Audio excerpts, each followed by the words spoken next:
feel. People wanted the A7 when the A7 Mark II came out, and they felt it. It was something that worked much better in dry weather, wet weather, cold weather, warm weather. It held onto the hand much better. Had a different button placement. This want to see my exposure. I want to see that if the shot looks too bright, too dark, or too purple, it is.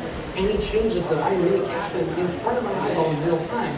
Therefore, I never have to worry about a person standing in a black shirt against a black background coming out overexposed because of it.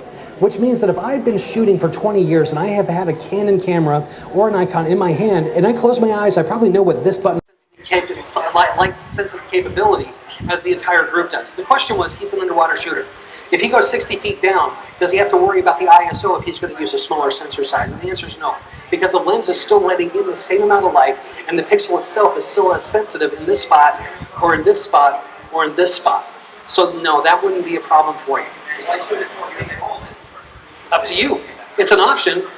Like I said, just because I put 10 pounds of pasta in front of you doesn't mean you have to eat the whole thing. This is the 10 pounds of pasta. It's still in 4K. Yep. Now, the other things that we got, picture profiles for the video people. Picture profiles are important, black levels, gamma levels, all kinds of different things that allow them to set exposure latitudes, contrast, color saturations, whatever you want. Come along and play very well inside the camera. S-Log2. Who knows S-Log2? I'm going to assume yes. Yeah. So S-Log2 is a feature that used to only exist in the cinema industry. Now, it's a feature that will also come along and allow it to work as a photo camera as well. So that feature, what does it do? Well, it gives me an expanded latitude, an expanded dynamic range, which means that if I'm going to go outside on a very, very bright sunny day, I get the detail in my highlights, and the detail in my shadows, and the detail in my midtones. No problem. It used to be in order to get those details, you had to shoot raw. The only drawback to shooting raw is you had to go back and for every click that you took here, you had to go back to a computer, and you had to spend time converting it on a computer. S-Log works in a standard JPEG file with any kind of a photo editor out there on the market, and independently, not us saying this, other brands out there have said that you can go ahead and you can shoot 15 stops worth of dynamic latitude on that. Normally, at the best, you're going to get around 10 to 11 stops worth of dynamic range out of the camera. So that's a huge, huge benefit. The other thing that we have is time code for the videographer. So you can now sync together multiple cameras at one time. High frame rate, if you want to shoot outside of 4K.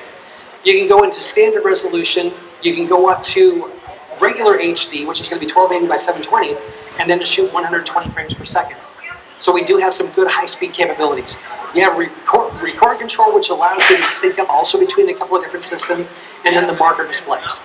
Marker displays are there for people that are working with monitors. I can see my crosshair, I can see my center point, I can see my 16:9 aspect, I can see a matte box, basically making sure that no matter what format I'm shooting, and whatever it is I'm shooting for, I have the ability to make it all fit on my frame. So if I'm going to look at a couple of takeaways, the takeaways are going to be this, my 5 main points. I have a bunch of world's first here.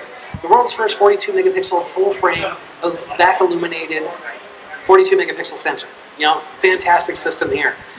You have the fast hybrid autofocus, 399 autofocus points. The most autofocus points out of anything that we've ever built and the majority of anything that's ever existed again before.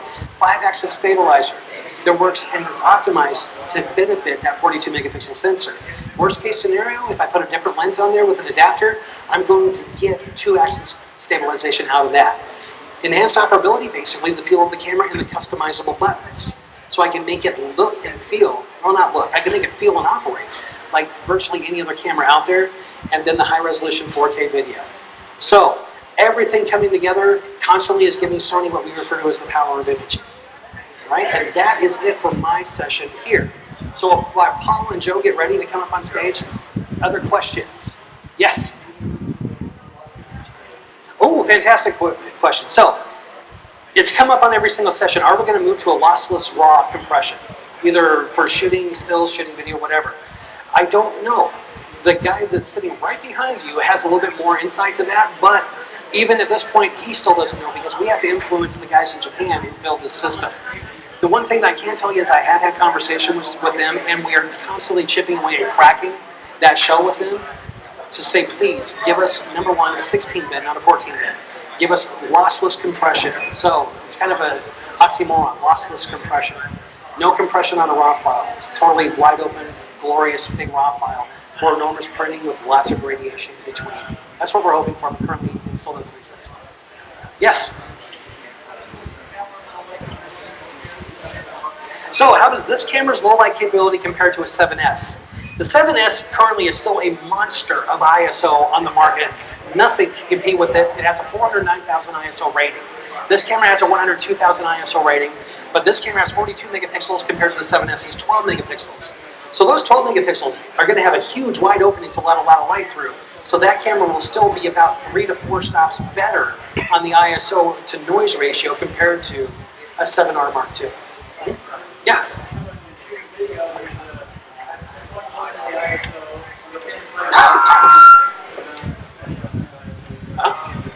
Yep. So that's a very subjective question. How high of an ISO can I use on the camera before I start to say no? For me, in my situations, which are never too contrasting, I have gone up and accepted and printed 32,000 ISO shots on this camera. Video lighting. Haven't done a lot of video, but just from what I have done with, not this camera, but other ones, I'm going to have to say that it's about 1600 to 3200 ISO when that will start to become a little bit too annoying.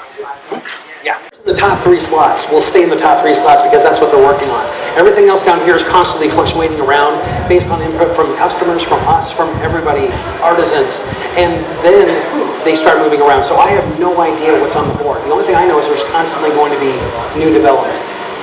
Last question.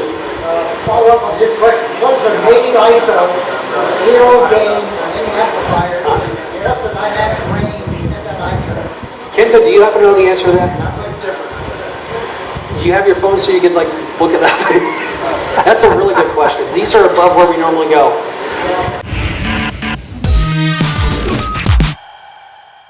All the pixels, but we're also binning it. But what does it do for you then to shoot in full frame versus Super 35? So does it not do anything for you? You can get more depth of field. Okay, so then that means if I'm shooting macro with lights, I would want to shoot. But wait a minute, I thought bigger sensor readout gives you less depth of field.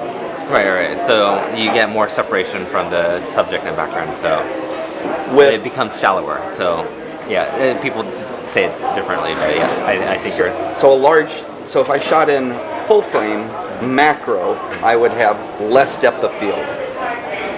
Not necessarily. So a macro doesn't give you more or less depth of field. It's the sensor size, right? Okay. And so if you're shooting in Super 35 with the 90 macro, it essentially is 135 millimeter lens focal length, right? So it kind of elongates that focal length. But the depth of field is different because of that focal length.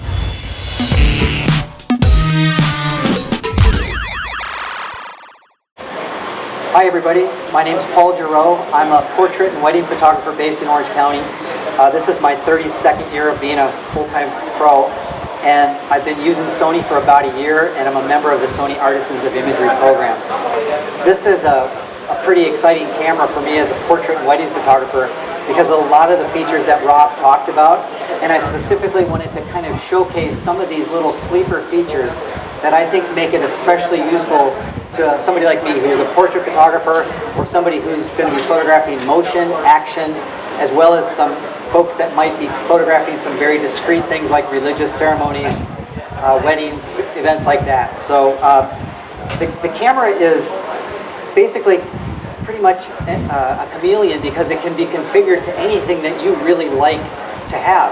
For example, when I shot Canon cameras, I used to shoot with the back button to start focus and separate focus and fire. Now some folks like to have one shot and have everything on the shutter. It's totally fine, whatever you want to do. But I like to have autofocus start with my back button, so I've got the AF set for that. The great thing about this EVF, which Rob alluded to, was the fact that you actually see what you're getting when you have the camera set to setting effects on. And that's Gear 3. And that allows me to see exactly what my exposure is at the ISO that's selected, or it picks auto ISO if you want to set it for that. But for this example, I'm going to set the ISO to 100 because I'm going to do a portrait here of Joe using this light.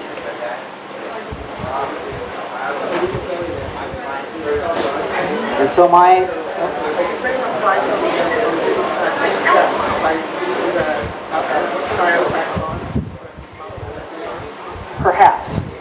told that it goes to 12 bits versus 14 bit.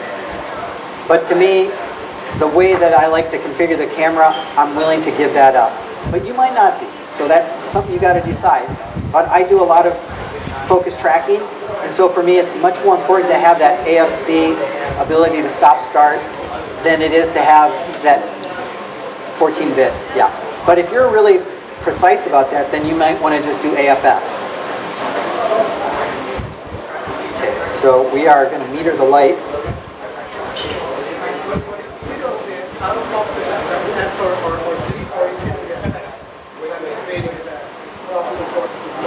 I'm sorry, say that again? Is the 14 to 12 compromise happening because of the effect? That I don't know. I can't tell you. I don't know the answer to that one. Maybe one of the Sony folks might be able to speak to that. Yes? Very important technical question. Yes? What's the name of the model? I'm joking. Compatibility with the Nikon flash system. You can use... TTL. You won't get TTL. You will be able to shoot it manually, just like you can with a Canon flash, or a Yongnuo flash, or a Photox flash. The Sony proprietary flashes are the only ones that work TTL. The Photox Mitros Plus, the Nissan DI700A, they all work TTL. All of them have high-speed sync, TTL, and there's some features like the Sony does not have wireless radio. The Photox Mitros Plus has wireless transceiver built in, and the DI700 Nissan is a receiver, not a transmitter, so you need a transmitter for that. Built in, all of the Photox Mitros Plus. So this is kind of an old school meter. I'm at 100 ISO. I'm going to photograph Joe, and it is giving me f2.8.5. So now normally I put the camera to my eye, but I wanted to show what happens on the screen so that you folks can see it, because I think it's much more important for you to get what the autofocus does, what IAF does, than to see the photo. We can review it, but it's more important for you to get what it's doing. So I am at ISO 1000, but I need to go to ISO 100, so let's take it down there. And this is what happens with setting effects on and manually inputting your shutter and your aperture. It looks pretty dark. But you notice that the autofocus still finds it. That's my back button focus.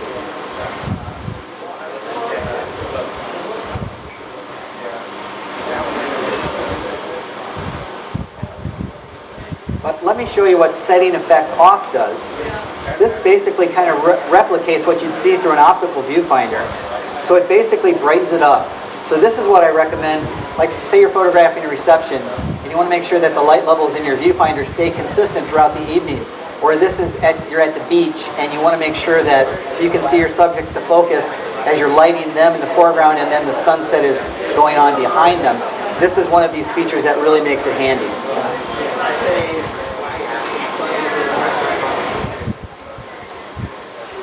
But the real trick and the real sweet thing is what's called IAF in AF continuous, which is the upgrade that Rob spoke about. In the Mark II, it had AF single in stationary, but now it's in continuous. I've got it set to a button that I just toggle it down, and now I get what's called that IAF. Do you see that square pop up? That's really handy. And it works with the 85-1.8, it works well with the 55-1.8, and it works well with this 90, the 70-200 lens. I'm going to show how it finds focus and then goes back.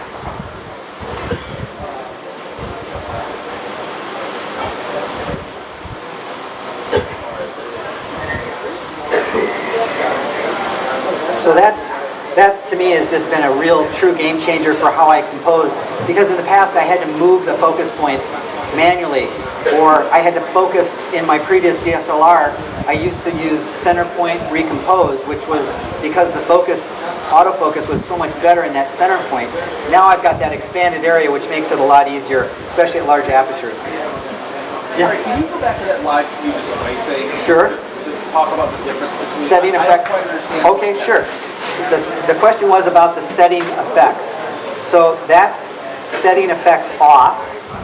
And let me show you what it would look like on. So that's what it would really be at that ISO, that shutter, that aperture. I don't know what you mean by what you really. That would be my exposure. That would be my real exposure if I did nothing to change it, without the flash. Without the flash. Got it. So this is, so what I know I'm using the flash to get that reading. It's going to totally. Oh, you got it. Okay. Go ahead. So AF on, setting effects, IA autofocus are great things. For a wedding and a portrait photographer or a news photographer or a set photographer, we had some photographers that do a lot of production stills. The next setting is the silent shooting mode, and it's a really great feature that I think could really revolutionize how photography happens. I wish I would have had it 30 years ago because it's so quiet. So I've got that set to one of my custom buttons right here, so that I can quickly change it with just the push of a finger.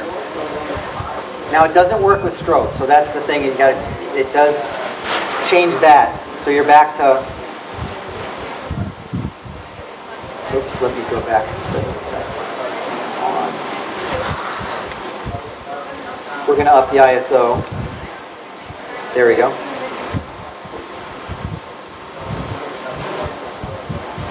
That's taken a photo.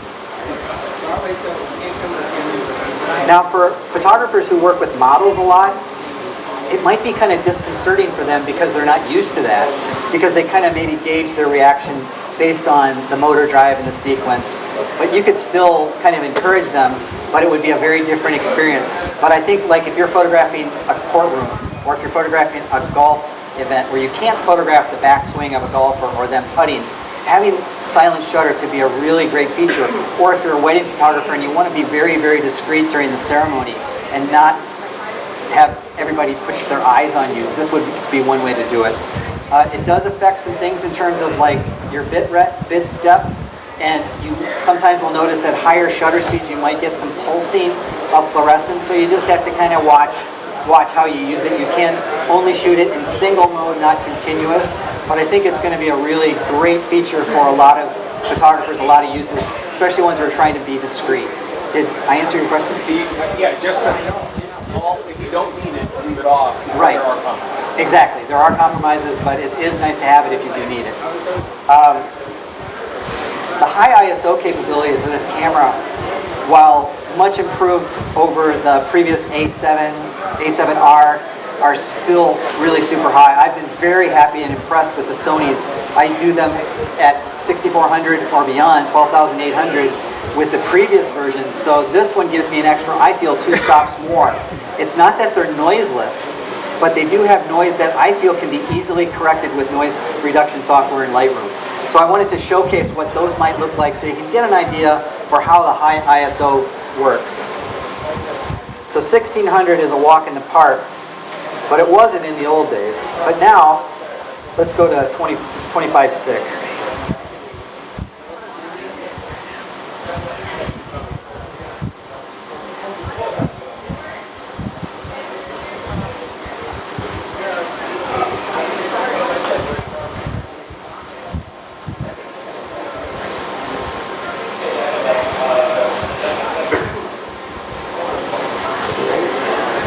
And I'm going to look for a histogram too, just to make sure. There we go.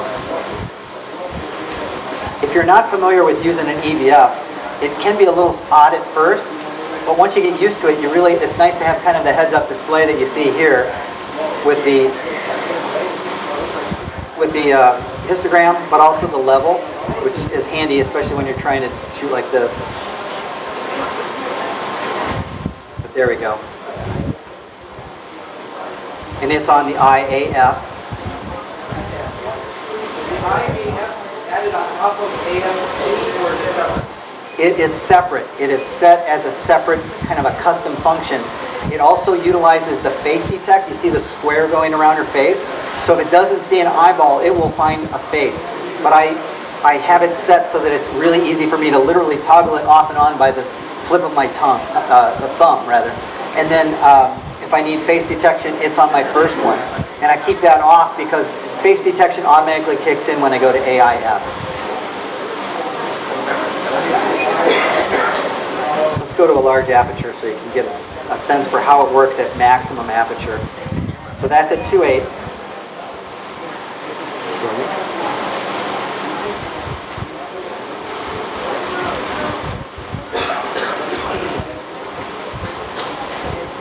Whoops.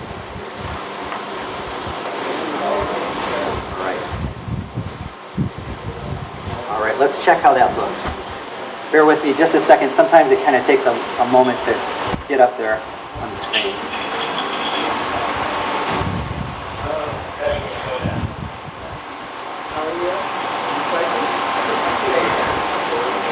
Okay, so that's at 25,600.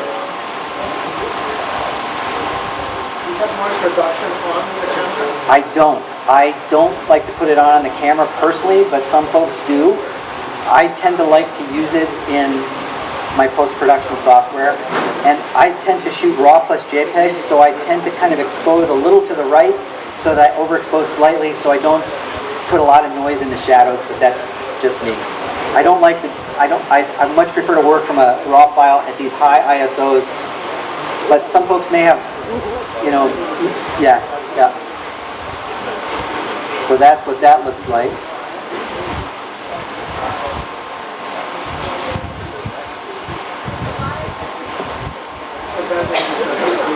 The pulsing. I was doing silent shutter in there. That's why I turned it off. So it's silent shutter, you get it. It's the pulsing from the fluorescence. It's a video mode, so your shutter speed has to come down to get rid of it. So let's try even higher. Let's go to 51,000.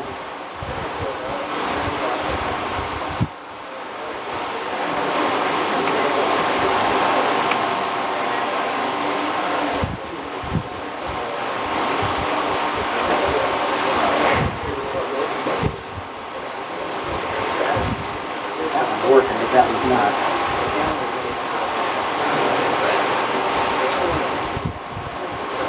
Okay.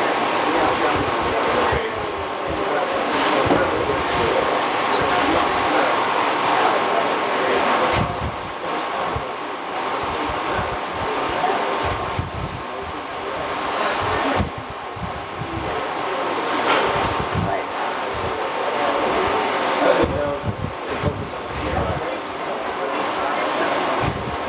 Somebody a lot smarter than me came up with that algorithm. I don't know, but it's pretty smart. Yeah, and it seems to be pretty bulletproof even that's at 2.8, and I've done it even with 85/1/8 and the 55/1/8, and it's scary good, especially when you recompose off to the edge, which is what we tend to do with portraits, for that dramatic thirds. Exactly, and it's, to me, it's uncanny how well it does at that. I don't know, but I will use it, and I'm very happy to use it, because frankly, it's like the things you didn't know that you wanted. That's what I'm finding with these cameras. Like silent shutter, when I first used the A7S, was so nice to have, because it was like, to be able to just be so like a fly on the wall would have been just a godsend. It would have been great. So that's 51,200. Now the A7S will probably, by all accounts, give you better high ISO than this, but I could still live with this if I had to. Convert it to black and white perhaps, do the noise reduction to make it a little bit less grainy, but I actually like how the Sonys render noise. I find them very film-like, in like the old... Yeah, I agree. I thought you were referring to Joe. Oh yeah. Yes, correct. Yeah. And the S is still the champ when it comes to sensitivity, but this one does a lot. It's very impressive. You think so? Cool. That's great. That's pretty much what I've got for you in terms of the kind of the little tricks and the little under the hood kind of things that I think could be applicable to a lot of photographers. Does anybody have any questions? Does the AFI, if you leave that on and suddenly you're not shooting faces, you're shooting landscapes, does it just go to a normal mode? That's a good question. I've never tried it. I just usually keep it only on when I'm doing a portrait. His question was if I was shooting a landscape, Would IAF know that there's no face? I think it would be smart enough to know that there's no faces there, but you never know. It finds a pigeon. It finds a pigeon. Okay. Anybody else, sir? How do you use minimum shutter speed? Oh, okay. His question was, do I use the minimum shutter speed? And I typically don't. But the reason is because I almost always work in manual mode. Therefore, I put in the shutter and the aperture that I want. So I'm really kind of aware of what it's doing. But if somebody were to be using program mode or aperture priority, and they say, well, I don't want it to go below 1/25th of a second, but they don't want to come out of that mode, then that might be a useful thing. But I do tend to work with either auto ISO in manual or presetting the ISO so that I'm seeing the effects as I'm getting them. So I look through the viewfinder, I know exactly if it's overexposed or underexposed and what I have to do to get there. Either change ISO, slow the shutter speed down. I have another question. Okay. In terms of you doing wedding photography, Yes. when you have veils and things like that control where the focus is, Yeah. how do you deal with that? Because that's out of focus eye. It's not gonna, it's gonna trick the camera. Right. When you have, this fake light. Right. His question was, does the veil throw off the photo in IAF? And I don't know because I haven't tried it through a veil.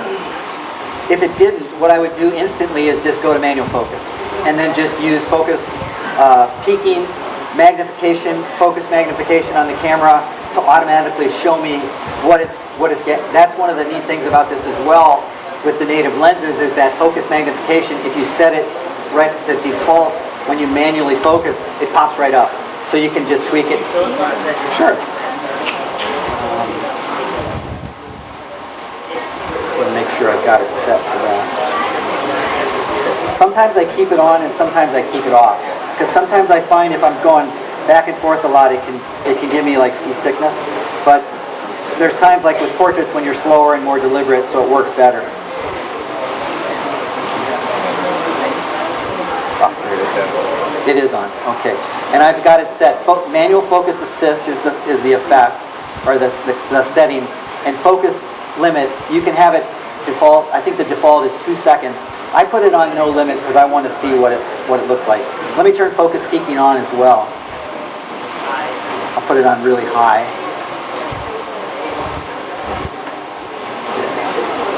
Peaking is a way that it shows the outlines of the sharp points of sharpness, and it does it in 3 different levels of intensity and 3 different colors: white, yellow, and red. And I like red because it really pops out. If you were shooting black and white in a viewfinder, you might just want to go with white. It might be a sufficient one. But for example, so I'm on manual focus, or I thought I was. Now I am.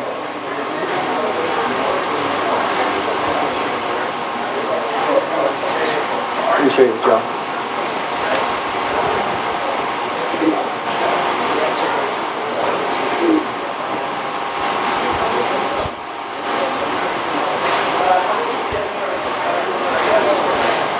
So that's what that focus magnification looks like.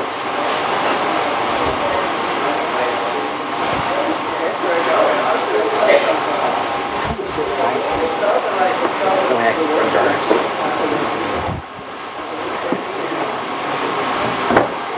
Thanks, Joe. Let's go down to a more reasonable ISO.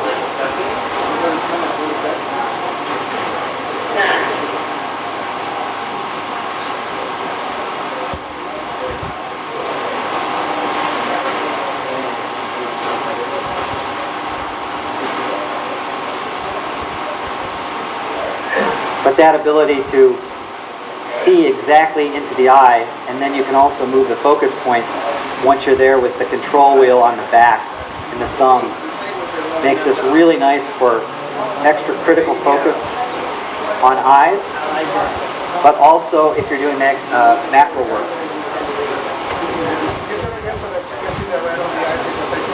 Okay.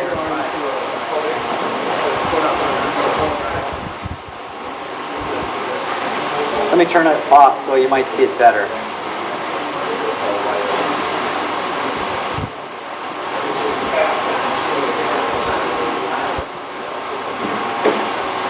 It's It's usually a little bit more dramatic. I'm not sure why it's not coming through that way. You see it? Do you see it right up by the eyeball? There's a little flicker. Do you have any low instead of high? I've got it in there. You're right. Maybe I do.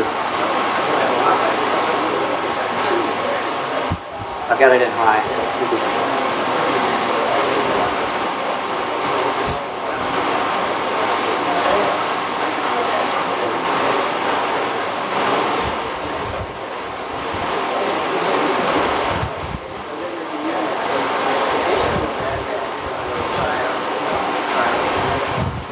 If you want to come by afterwards, I can show it to you. I think it'll be a little easier to see it on the back of the camera. Doesn't it? Actually, macro. It says image stacking. Image stacking. I don't know if it does. I'd have to defer you to one of the Sony folks to ask.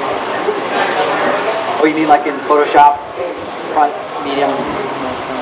Put like a lip. It's done in camera? I don't know. I don't know. Anybody else? Yes, ma'am. Oh, the question is at a wedding, how many batteries do I go through? And I go through a lot. I have about 20 that I bring with me to a wedding. Yeah, I know.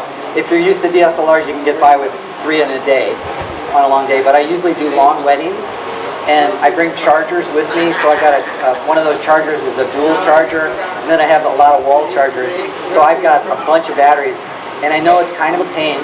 But I remember the days in the early digital when we used to have to buy batteries that cost 150 bucks, and you could only buy them at a place like Sammy's. No place else would have them, and they didn't last even as long as these batteries do. So the ability to buy them relatively inexpensively is kind of the price to pay for EVF and a lot of the features that this camera has. So I have 20. No, I would probably use about 12 at a wedding, but I'm kind of anal about having a lot of backup just so I have, and I keep refreshing them throughout the day.